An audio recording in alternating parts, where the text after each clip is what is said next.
As we're all aware, the country of Bangladesh has been in the news. Our hearts, our prayers go out to the people of the land. May Allah subhanahu wa ta'ala bless them, make this transition time easy for them.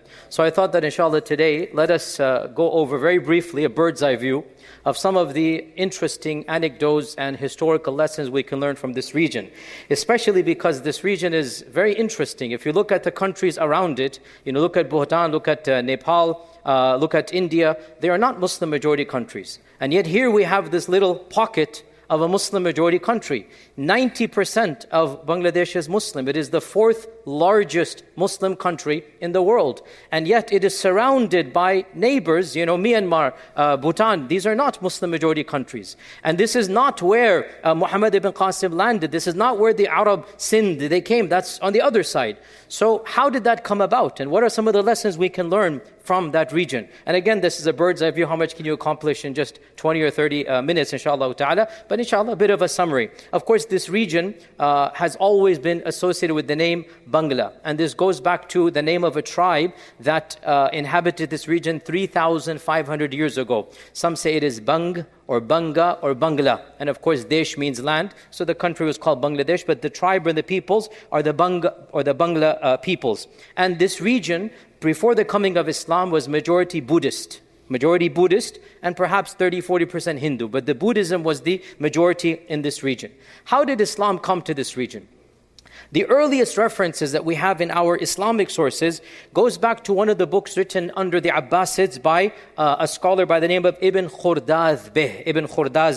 He wrote a book in around 800 CE, 1,200 years ago, called Kitabul Masaliki wal Mamalik. And in it, he talks about the geographical regions that the Abbasids have contact with.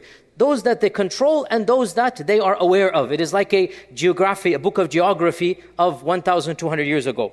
And he mentions cities and lands that we now understand. Of course, he doesn't use the term Bangla or Bangladesh, but he mentions coastal cities and lands that we can now link up to what is now the modern land of Bangladesh. And he mentions that these cities are cities where the Abbasid ships go and they go to port over there, they stay there for a while, and there are people living there from the Abbasid and from the Muslim and the Arab traders. So we learn, therefore, that trade was the main initial route that Islam came to this region, beginning from the time of the late Umayyads, early Abbasids.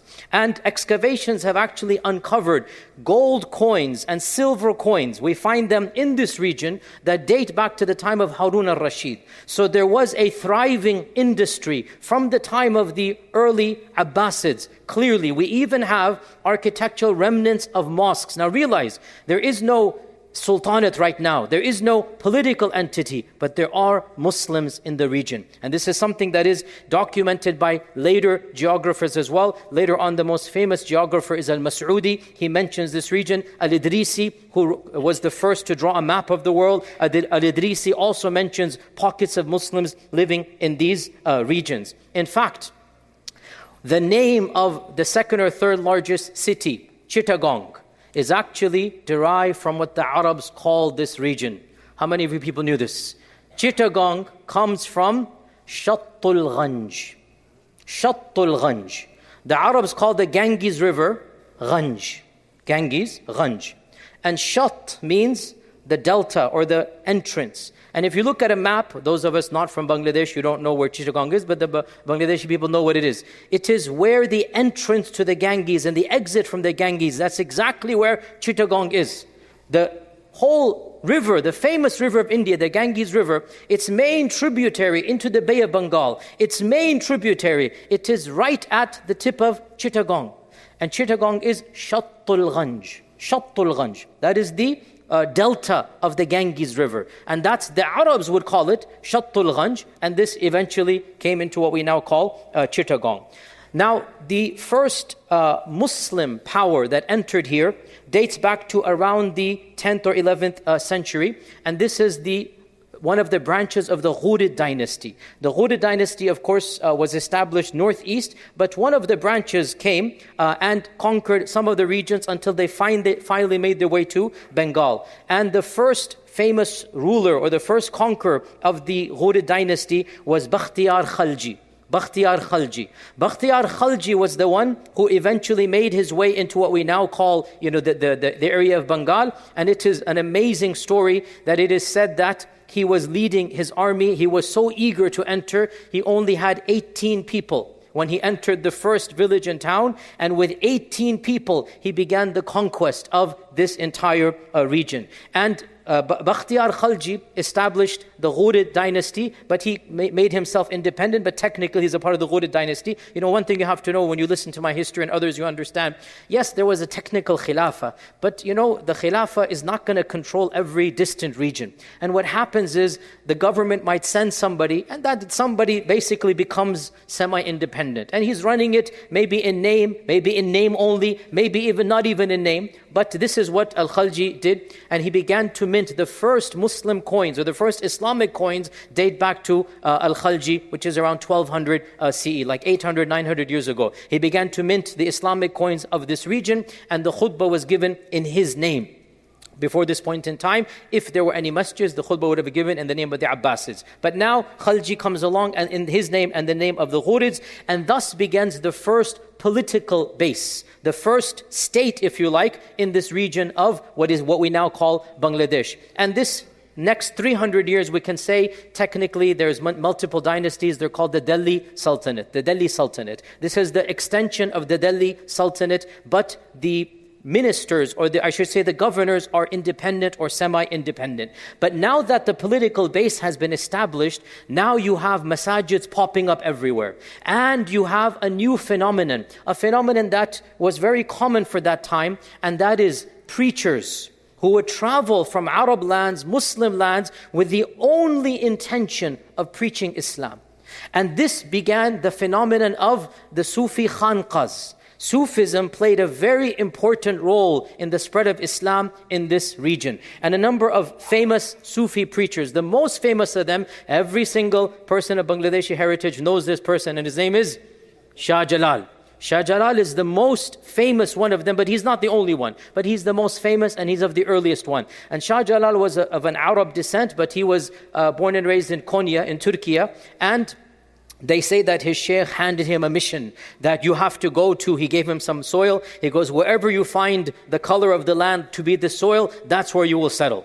So they say that Shah Jalal left Turkey, left Konya, and he kept on traveling until he made his way to this region of the Bengal. And he said, this is what my sheikh wanted, this is where I'm supposed to be. So he spent the next 78 years. He lived to around 100 something years old, 110 years old he lived. He spent the next 78 years. In fact, it just so happened when he arrived, there was a massive battle going on between the Muslim Sultan and between one of the Hindu dynasties. So him and his scholars and Sufi shuyukh, they actually joined in this campaign. The campaign won what is considered to be a somewhat miraculous victory. And so Allah blessed him, like he was given the izzah. Like, because you guys came, you are pious people coming from the Arab and the Muslim or the Turkish lands, because of you guys, Allah blessed us to win this battle. So this established his reputation as a saint or a wali of Allah subhanahu wa ta'ala. By the way, we do believe in righteous people. We should believe this. There are righteous people, and Allah Azza wa Jalla blesses righteous people with various things. So yes,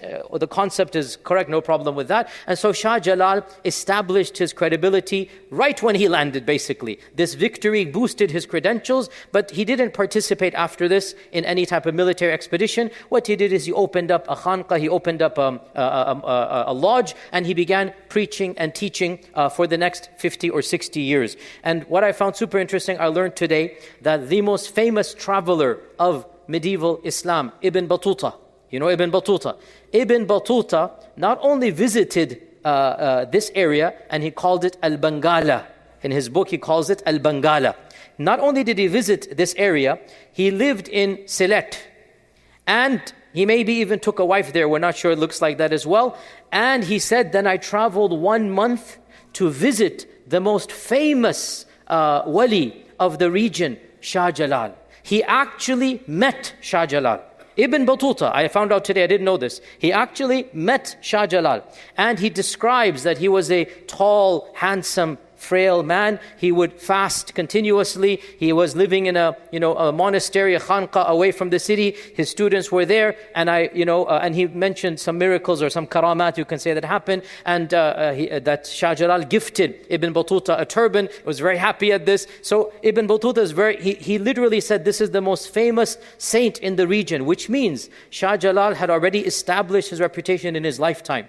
And Ibn Battuta actually detoured from his journey just to go visit Shah Jalal and then come back and resume his journey. It is said that Shah Jalal, Allah blessed him and others, but he was number one to convert many tens of thousands of people in his preaching and teaching and interactions. And Ibn Battuta himself says he witnessed many of the Hindus, or he called them Hindus. They might have been Buddhists, because at that time these people probably couldn't tell the difference. But even if they were, Ibn Battuta says even the local, Hindus and Buddhists would go to his khanqa and stay with him, to be influenced by him. So Ibn Battuta was an eyewitness to this da'wah continuously going on. So we're now in the 1300s, and this is when 1400, basically 15th century, what begins now? Two things. On the one hand, the Mughal dynasty, and on the other hand, European colonization, right? Who was the first European to come into India? This should be a high school question for the kids here. This is way afterwards. Vasco da Gama, you remember from your high school. That's good, yes. MashaAllah. Even though you've passed high school age, but clearly it has, just kidding with you. Vasco da Gama, prize points. What year was that? Even I think I'll have to, no. I think that is correct. I'm not sure exactly the final year, but 1490 something. I think that is correct. Vasco da Gama. Now, by the way, Christopher Columbus was trying to get to India, right? That's why he ended up over here. Like all men who get lost, he didn't ask for directions, so he came over here, okay? But Vasco da Gama, I guess, asked for directions. So once Christopher Columbus failed, they wanted to get to India. Why did they want to get to India? Because India was the land of treasure, the land of spice, the land of fertility, the land of produce, the land of fruits, like the soil of India, and especially the region of Bengal has always been of the most fertile. And actually, historically, in our times, there is a perception that this region is impoverished. This is a modern perception. For its entire history, this region has been of the most powerful economic places, and in fact under the Mughals, this was the number one producing region of the Mughal dynasty. Under the British, this used to be number one, and then by the time the British left, it went down, as I'm going to explain in a while, right? So this is why they wanted to come, primarily because of not only this region, but especially because of Bengal. And so in the 1500s, 1600s, two things happened. Both of them affected the people of this region. First and foremost, the Mughal dynasty. Of course, you have Babur, you have Akbar, Shah Jahan. They, of course, built the largest, or they not built, but they created the largest network, the largest conglomerate political base. And as a part of that, they also acquired, if you like, Bengal, and they made it into a province. And so for around 150 years, the Mughal Empire was the one in charge, and there was a province, they called it the Bengal Subah. They had the province that was semi-independent, but still under the Mughals. While this is happening, you had the colonial empires come. And by the way, it was the Mughals who also chose Dhaka as their regional capital. And this was the rise of Dhaka now. So now whatever capital you choose, so then it's going to start rising. And so it was the Mughals who chose. And you still have, as all the people from that region know, you have magnificent structures built in that region still to this day. Magnificent, beautiful masajid that are still standing to this day. So, and I also have to mention before I move on, I forgot to mention in the beginning that, of course, the language of the people of this region is different, and their culture is different, and therefore their intellectual and cultural heritage has a unique strand. They are their art, their architecture, their language, their scholarship has been written in a different style and language than any other, and so they have contributed a very unique way of both architecture and cuisine, and of course Islamic thought as well. So I was getting back to the colonization, and 5 different regions were competing over Bengal. 5 different European countries. Number 1, Portugal. The Portuguese were the first to get to this region. Vasco da Gama was Portuguese. Number 2, the Spaniards came. The Spaniards then established their post. Number 3, the French came along. The French came along and they also established their post. And number 4, the Dutch. The Dutch came as well. And then last but not to be the least, the British came.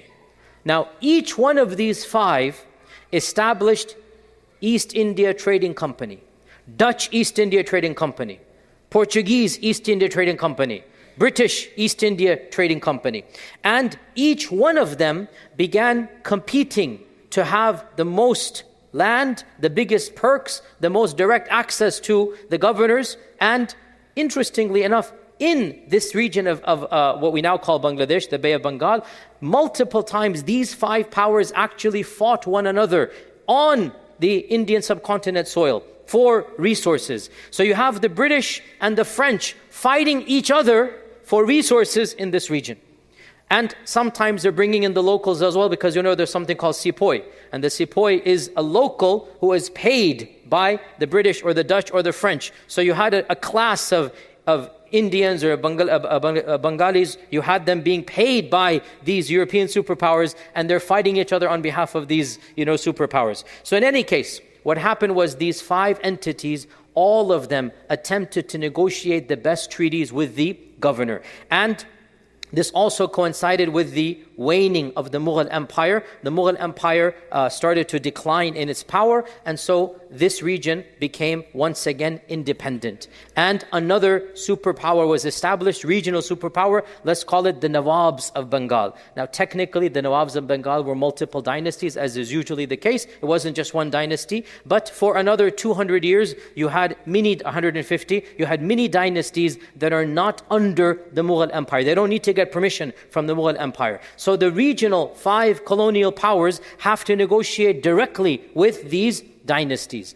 And one of them was to change the course of the entire region's history, and that is Siraj ud-Dawla. Siraj ud-Dawla in 1756. He was the Nawab of Bengal.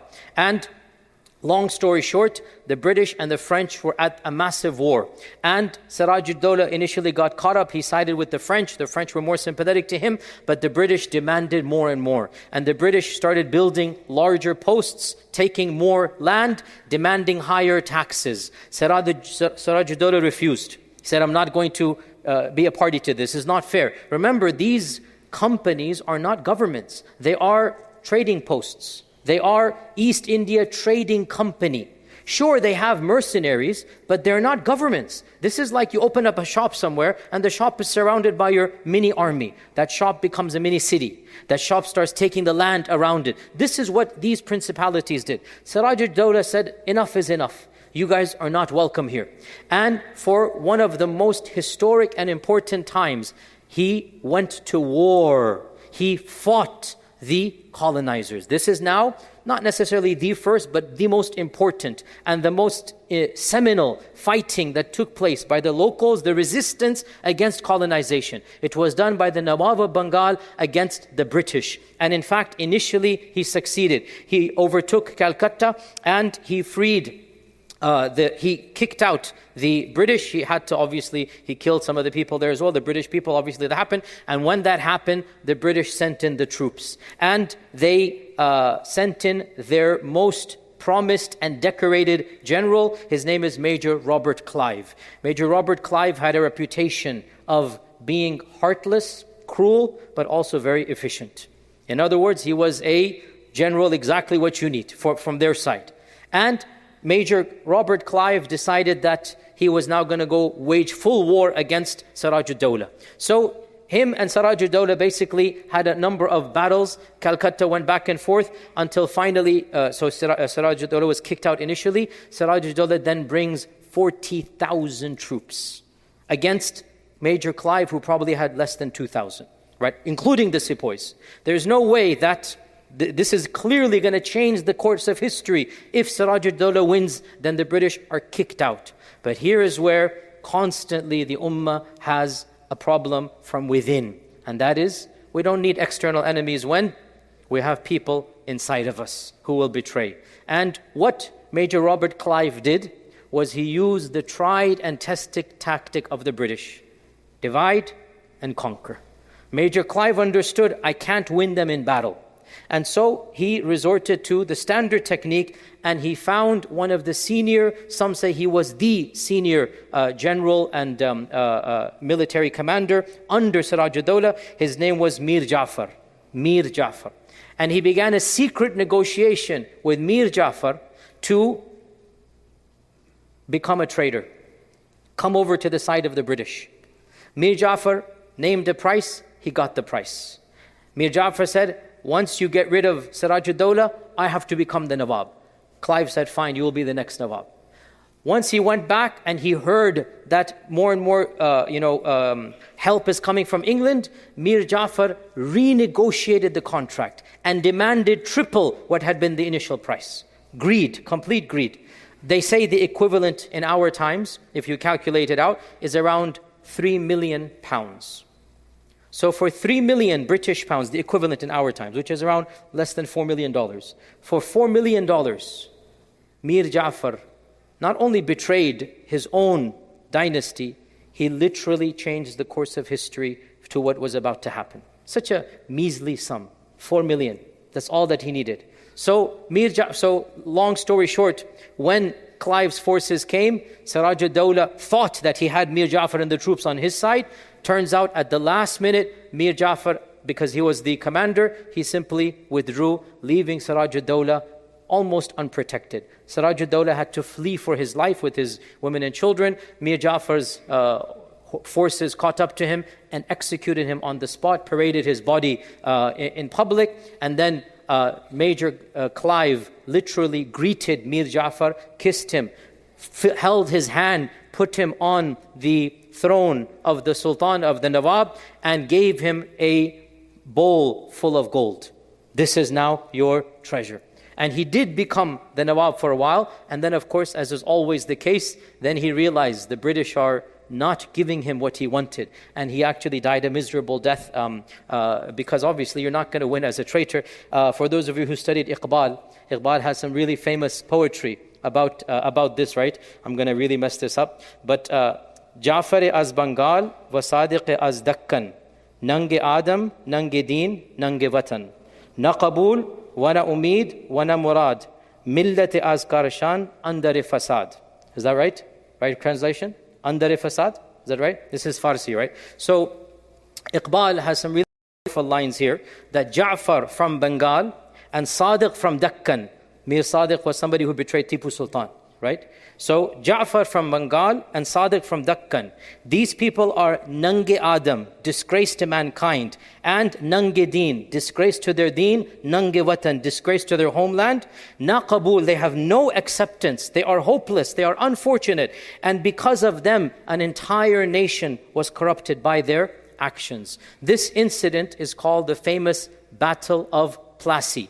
The town is Pelashi, so the British call it Plassey, the Battle of Plassey.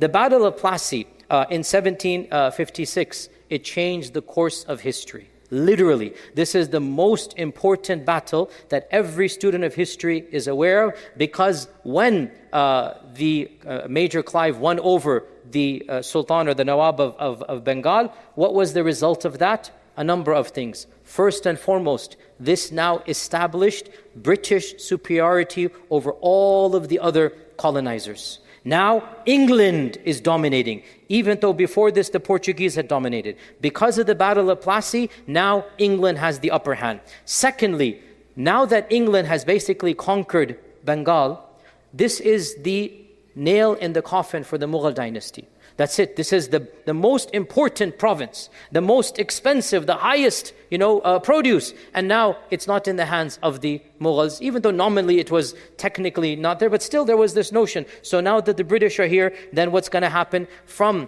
1757 until the famous, what is called Mutiny or War of Independence, 1857, 100 years. The British changed from being a trading post to becoming the British Raj.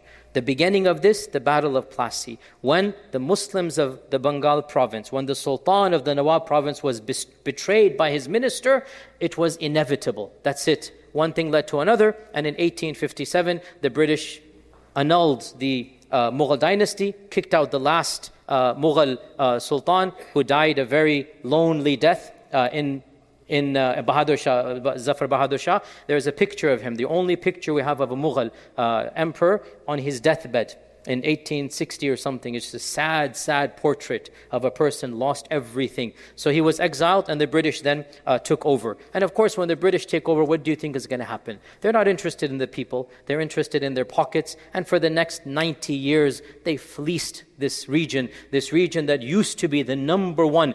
Bangladesh, or this area of Bengal, has always been known. Ibn Battuta, I read this today just to refresh my memory. It's been many years since I read Ibn Battuta, and I forgot he had mentioned Bangladesh. Ibn Battuta has an entire paragraph shocked at how cheap the produce of Bengal is. He mentions prices. He says, for one dirham, I can get 3 chickens, He says, I have never seen this much rice in my life. This is Ibn Battuta describing this how many centuries ago? And he goes, you can purchase this much quantity for a small amount of rice. And he said, my friends here, they told me that for 8 or 9 dirhams, they can spend the whole year with enough money and food for eat. So he's describing a land that is rich in produce, that is rich in food, and has easily accessible. In his whole travels, he has hardly seen a land as rich and as useful and economic as this region is. But what's going to happen? That's why the British were eager. That's why the Battle of Plassey is taking place. That's why all of this is happening. Once the British come, khalas, topsy-turvy, 180. From 1857 up until 1947, 90 years, this region went from being number 1 to, subhanAllah, almost all the problems we can blame. And I say this over and over again, do not be fooled. Wallahi, do not be fooled. The enemies come, they want to make us enemies in between. The number 1 enemy that we have is the colonizers. Do not be fooled by the rhetoric. They put it in your mind to divide and conquer. No, it comes from them. They're the ones who did all of these, negatives that happened. You can 95% you can blame on the tactics of the British. Time is limited. I have to mention one thing that the British did. This is something every one of you should know. The worst man-made disaster in this century, or of the top 3, took place in this region caused by the British. In 1943 and 1944. Every person here from that region is well aware of what happened. I'm sure many of you have stories of your grandparents about what happened during this time. The infamous famine that took place, in which we don't even know how many people lost their lives. That we can't even calculate. Like 5 or 10% of the region's population disappeared in 1 year. Up to maybe 3 million people, not just because of famine, but then because of the famine, the hunger, the disease, the dysentery, all of this caused simply by the mismanagement and the greed and the inhumanity of the British. This was a preventable disaster. How can you starve to death in one of the most fertile regions in the world? How? When you have British who are more interested in sending food to their troops, not caring about the local, because World War II is going on. And so the British, a series of bungling mismanagements that they didn't care about. To be precise, it's not as if they intended to kill 3 million people, but they didn't care that they killed 3 million. See the difference? It's not as if they had a tactic, what are we going to do to mess up? But their mismanagement, and there's many PhDs and many books written, you can find this on Amazon online. What would the British do about intentionally limiting? Because they were worried that the food would end up in the wrong hands. They also wanted the food that was available to end up in their troops. And so both the tactic of limiting what they can produce, along with acquiring what they are producing and not distributing it. There are pictures. Wallahi, these pictures, they will move any heart to tears. There are pictures of hundreds and thousands of emaciated men, women, and children just dying on the streets. Because this is 1940s. You have lots of pictures, you can see them, of people literally like bones that sit. And there's barrels and barrels of rice being sent outside, not to the locals. And infamously, when even the viceroy and the governor felt pity, and he begged Churchill, please change your policies, right? This is a famous draft. I wish I could show you the picture of it, right? That he sent the telegraph to Churchill. that, please do something. We have millions of people dying here. And Churchill, look at the arrogance of these people. I know they say Churchill is a hero and whatnot. If you look at these people, they have no ounce of humanity for anybody outside of their race. You know what Churchill said? If they're starving, how come they're breeding like rats? How come there's so many? And if so many people are dying, how come Gandhi is still alive? He did not change the policy.